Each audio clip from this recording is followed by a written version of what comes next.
일본 반도체 산업의 마지막 희망이었던 파나소닉마저 완벽하게 몰락해버린 상황이 펼쳐졌습니다. 28일 니온게이자이 신문은 파나소닉이 반도체 산업에서 철수한다고 전했습니다. 파나소닉의 반도체 사업 부분인 파나소닉 세미컨덕터 솔루션즈를 대만 뉴보텍 테크놀로지 기업에 매각하기로 한 것인데요.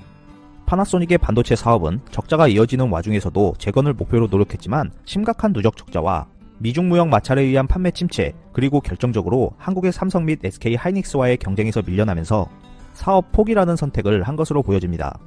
또한 도야마현과 니가타현에 위치한 이미지 센서 생산 공장도 전부 매각하게 되었다고 합니다. 과거 일본 반도체 기업은 세계 시장을 석권했었습니다. 시장 조사업체 IC인사이트에 따르면 국가별 반도체 시장 점유율에서 일본은 1990년대에 49%를 차지했습니다.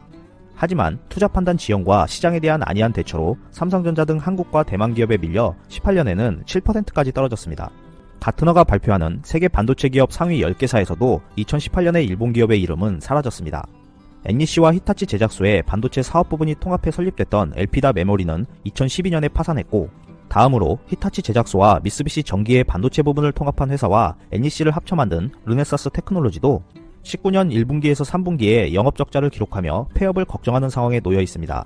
도시바 반도체 사업 또한 지난해 SK 하이닉스 한미일 연합에 매각되었고, 이어 마지막 희망으로 남아있던 파나소닉 반도체마저 사라지게 되었는데요. 이제 일본엔 소니의 이미지 센스만 남게 되었습니다.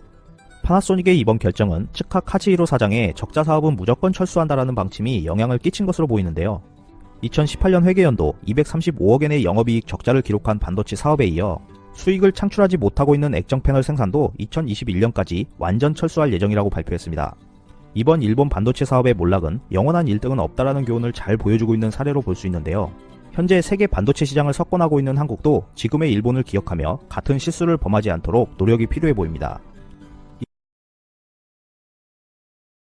일본의 정보기술기업 파나소닉이 반도체 사업에서 철수키로 했습니다.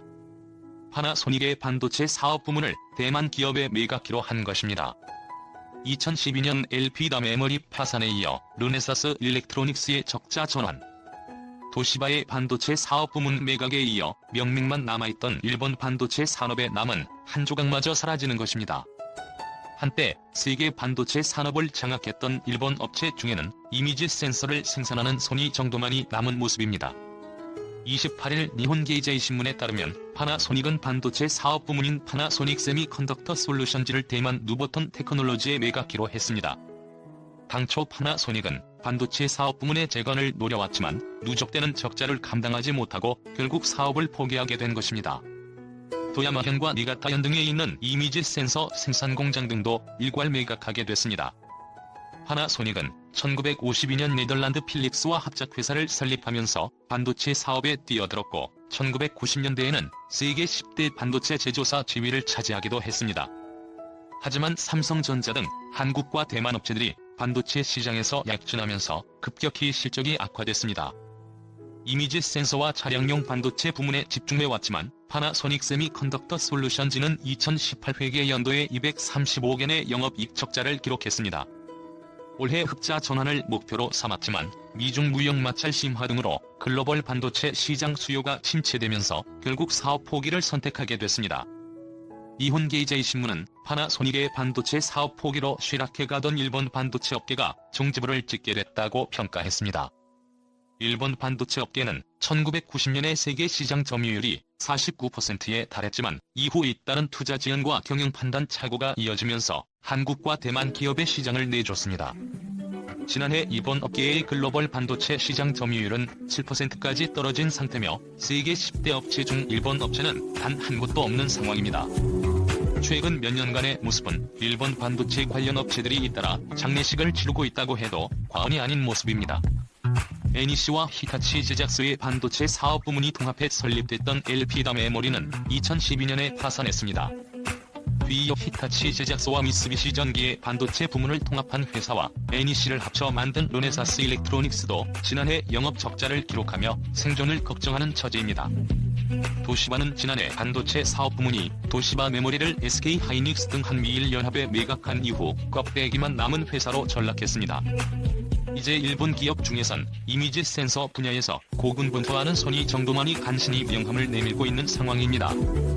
한때 세계 시장을 제패했던 일본 반도체 업계는 이제 이름마저 간수하기 힘든 상황이 됐습니다. 영광의 시절은 그야말로 한순간에 지나지 않고 순간의 판단 착오는 영원할 것 같은 우리도 순식간에 무너뜨릴 수 있다는 것을 일본 반도체 업계의 역사는 잘 보여주고 있습니다. 세계 시장을 장악하고 있는 한국 반도체 업계는 일본 업계의 과거 행보를 반면 교사 삼아 어리석은 행동을 반복하지 않았으면 하는 바람입니다. 화면의 두 가지 주제와 트럼프 미 행정부가 홍콩 인권법을 발의했죠. 그에 대해서 중국의 이 항의가 거센데 미중 무역 전쟁은 또 어떻게 될지 그 이슈도 뒤에 붙여서 간단하게나마 다뤄보도록 하겠습니다. 10월 일본 수출 통계가 발표가 되었죠. 불화수소 수출이 무려 5% 폭락했고 다들 뉴스로 접하셨겠지만 일본 맥주의 한국 수출이 일본 맥주죠. 발음이 조금 일본 맥주의 한국 수출이 단 한 캔도 이루어지지 않았습니다. 이런 일은 20년 만에 처음 있는 일이에요. 놀라운 따름이네요. 여기서 저희가 주목할 점은 일본산 불화수소가 5%밖에 공식적으로 들어오지 않았는데도 삼성과 SK하이닉스는 반도체 생산에 전혀 문제가 없다는 사실입니다. 7월 초 한 달만 일본이 수출 규제를 해도 우리나라 반도체 공장들이 다 문 닫을 것이다 라고 호들갑을 떨던 기자들은 다 어디 갔는지 모르겠네요.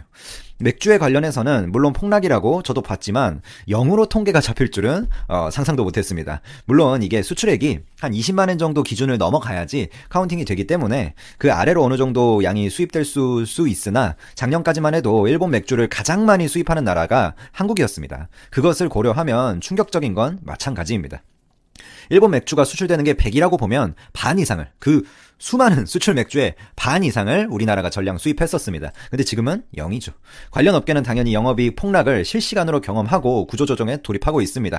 진작에 잘하지. 자, 오늘 또 뜨거웠던 소식이죠. 일본의 IT 기업이죠. 파나소닉이 반도체 사업에서 전면적으로 철수를 결정했습니다. 이 파나소닉의 반도체 사업 부문이 결국에 대만으로 이제 매각이 되는 거죠. 2011년이었나요? 12년이었나요? 그 엘피다 메모리가 파산을 했잖아요. 엘피다의 멸망. 그래가지고 뭐 제가 영상도 올린 적이 있었는데, 그리고 뭐 르네사스 일렉트로닉스의 적자 전환도 있었고, 도시바도 결국에는 반도체 사업 부분을 매각했었죠. 그나마 남아있던 이제 반도체 회사로서 마지막 기업이라고 할 수 있는 이 파나소닉이 이 부분을 대만에 매각하면서 일본의 반도체 기업은 뭐라고 해야 되죠? 순적도 없이 사라졌다. 이렇게 볼 수 있습니다. 물론 반도체를 생산하는 업체가 아예 사라진 건 아니에요. 뭐 소니가 조금 명맥을 이미지 센서를 생산하고 있긴 한데 그것뿐입니다. 최근 몇 년간의 일본 반도체 관련 업체들이 잇따라서 도산을 하고 있다고 해도 과언이 아닙니다. 뭐 NEC나 뭐 히타치 제작소의 반도체 사업 부문이 통합돼서 통합을 하면서 엘피다가 등장을 했었잖아요. 그 엘피다도 2011년쯤에 12년쯤에 파산을 했고, 그 다음에 히타치 제작소하고 미쓰비시가 통합을 한 회사와 이제 NEC를 합쳐서 르네사스 일렉트로닉스가 나왔는데 영업 적자죠. 뭐 흔적도 없습니다. 여기도 사실 반도체 기업이다라고 할 만한 기업들은 도시바가 그나마 이제 유일했는데, 지난해 한미일 연합에 SK하이닉스랑 이렇게 연합군이 있었잖아요. 그래서 도시바를 결국에 이게 매수라고 해야 될까요? 도시바가 아무튼 매각을 해서 이 한미일 연합이 매수를 했는데, 그래서 뭐 도시바도 이제 반도체 회사라고 부를 수 없고, 그래서 일본 기업 중에서는 뭐 소니 정도가 이미지 센서를 조금 만들어주는, 그러니까 반도체 기업이다라고 대표할 만한 회사는 없다고 해도 과언이 아닙니다. 사실 뭐 한때는 세계 시장을 일본 반도체가 뭐 리딩을 했다라고 봐도 그건 뭐 사실은 인정을 하고 가야 되니까요. 역사에서 일본 반도체가 리딩하던 순간이 분명히 있었습니다. 그러나 우리나라 반도체가 상승을 하면서 일본 반도체 회사들은 줄줄이 도산했고 지금은 흔적도 찾을 수 없습니다. 뭐 파나소닉이 이번에 결국에 사업을 매각한 건데, 그 역사를 한번 살펴보면 1952년이었죠. 네덜란드 필립스와 합작 회사를 설립하면서 반도체 사업에 처음으로 이제 발을 내딛었고 90년대 세계 10대 반도체 제조사 지위까지 올라가기도 했었습니다. 하지만 삼성이 등장을 하면서, 물론 대만도 있었죠. TSMC 이런 회사들도 잘해줬는데, 결국에서 반도체 시장에서 그런 빠른 급변하는 어떤 그런 트렌드를 읽지 못하면서, 물론 뭐 장인정신의 어떤 그런 영향도 있었는데, 그거 말고도 여러 가지 뭐 물론 미국의 견제도 있었고 그거 한 방 맞고 막 이런 것도 있었죠. 그래서 뭐 한마디로 이래서 망했다라고 보긴 힘들지만 어쨌든 한국과 대만 업체들은 상승세를 그때부터 타고 일본은 줄도산 행렬을 타기 시작을 했었습니다. 결국에는 이렇게 된 거죠. 파나소닉의 이 반도체 사업 포기로 결국에 이제 계속해서 하락세를 타던 결국에 명맥만 유지하고 있었던 거죠. 일본 반도체 산업은 결국에 이제 끝났다. 이렇게 보실 수 있습니다. 한때는 뭐 세계 시장 점유율이 50%에 달했었지만 지금은 뭐 지난해, 그러니까 지금 파나소닉이 매각을 하면서 완전히 거의 흔적도 볼 수 없는데, 지난해에 일본 반도체 업계가 글로벌에서 한 7% 점유율을 차지하고 있었는데 지금 뭐 세계 10대 업체 중에서는 일본 반도체 업체가 한 곳도 없죠. 자, 뭐 완전히 망했다. 뭐 이렇게 보시면 됩니다. 마지막으로 미중 무역 전쟁에서 이 미중 무역 전쟁이 미중 무역 뭐 스몰 딜이니 빅 딜이니 하면서 어쨌든 합의 구도로 가나 싶은 어떤 뉘앙스를 많이 풍겼었는데, 갑자기 이 홍콩 인권 법안이라는 게 등장을 하면서 또 한 번의 격렬한 충돌을 하고 있어요. 앞서서 미국 의회가 이 홍콩 인권 법안을 통과시킨 후에 중국 정부는 뭐 전국민 인민 대표 회의나 이런 기타 정부 기관들을 동원해서 미국을 맹비난했습니다. 이 트럼프 대통령이 중국 정부의 보복 예고에도, 그러니까 법안 서명을 제가 이 홍콩 인권 법안에 대해서도 한번 뭐라고 해야 되죠? 라디오 업로드를 한 적이 있었는데, 그때 홍콩 이번 법안의 내용이 결국에 뭐 홍콩으로 어떤 체류탄이라던가 이런 걸 중국이 지원한다던가 그렇게 되면 중국의 간부들의 막 미국 비자 발급 제한, 뭐 계좌 동결 이런 거를 한다는 그런 게 충격적인 내용이 담긴 그런 법안이에요. 근데 그런 법안을 하원에 이제 발의를 했을 때 아직 상원에서 합의가 나기 전이거든요. 근데 상원도 이미 통과했죠. 그때 제가 언급을 하면서 이 법안은 상원 통과할 것이다. 이미 대다수의 의원이 찬성표를 던지고 있고, 중국 정부가 그때 만약에 너네 법안 이거 서명만 해봐라, 보복을 할 것이다, 미국에. 이렇게 딱 중국이 말했지만 트럼프가 법안에 딱 서명을 하면서 미중 무역 협상이 지금 어떻게 갈지 참 흥미진진한 상황입니다. 중국 외교부가 발표를 했었죠. 오늘 미국 측이 소위 홍콩 인권과 민주 법안에 정식 서명한 것은 홍콩 사무에 대한 심각한 어떤 개입이자 중국 내정 간섭, 국제법과 국제관계 기본 규범 위반이라면서 소위 뭐라고 해야 되죠? 내정 간섭을 하지 말라, 미국한테 이렇게 또 항의를 한 거죠. 근데 항의만 하지 중국은 지금 현재 뭐 무역 전쟁으로 좀 어려운 상황에 취하다 보니까 뭐 GDP 성장률도 많이 둔화가 되고 하다 보니까 협상 테이블을 깨지도 못하고 있어요. 계속 보복할 거다, 뭐 할 거다 항의만 하고, 결론적으로 뭐 대대적인 반격을 또 예고하고 막 성명을 내고, 홍콩 마카오 사무실 공실도 막 국무원 있는 곳이죠. 그 연합한 공실 홍콩 주재에, 그런데 막 서명을 지금 엄청 내고 있어요. 아, 미국 죽었다, 내가 반격하겠다, 뭐 이러면서. 근데 구체적인 어떤 내용들이 안 나오고 있습니다. 그러니까 뭔가 항의는 해야 되는데 지금 중국한테 카드는 없고, 뭔가 제대로 한번 미국한테 개겼다가는 관세가 확 올라가고 이런 상황들이 또 무섭고, 이미 중국 경제가 많이 힘든 상황이고, 이런 좀 딜레마에 있는 것 같습니다. 트럼프 대통령이 지난주에 미국 상하원이 홍콩 인권 법안을 통과시킨 후에도 법안에 서명할지를 두고 좀 줄다리기를 했어요, 중국과.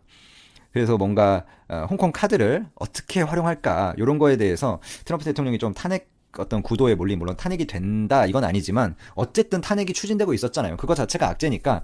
그런 상황에서 트럼프 대통령이 의회에서 거의 만장일치로 통과된 법안을 거부하기는 좀 어려웠을 거다, 이런 전문가들의 의견도 나오고 있습니다. 여러 가지 뭐 설이 있는데, 이날에 이제 트럼프 대통령이 서명한 홍콩 인권 법안은 미 국무부가 매년 홍콩의 인권 지수 있잖아요, 자치 수준 뭐 이런 것들을 심사해서 미국이 홍콩에 부여하고 있는 특별 지위를 뭐 유지할지 말지 이런 것들을 의회에 보고하고, 뭔가 자유를 억압하는, 홍콩의 인권과 자유를 억압하는 사람에 대해서 미국 비자 발급 금지, 뭐 미국 내 자산 동결 이런 게 있는데, 그 자유를 억압하는 사람이 어디죠? 중국 간부들이에요. 중국 간부들, 중국 군인들, 그 사람들, 중국 경찰들, 중국의 공산당원들, 그런 사람들이 뭔가 뭐 핵심적인 사람들은 중국 공산당 그 간부들이죠. 그 사람들이 지시해가지고 결국에 이게 억압이 되는 거니까, 그런 것들에 대해서 강도 높은 어떤 제재를 하겠다. 미국이 이렇게 자기 신이 가능한 선까지, 미국 내부에서의 자산 동결이나 비자 같은 거 미국의 권한이니까 그렇게 하겠다, 이렇게 법안을 발의를 한 거죠. 그래서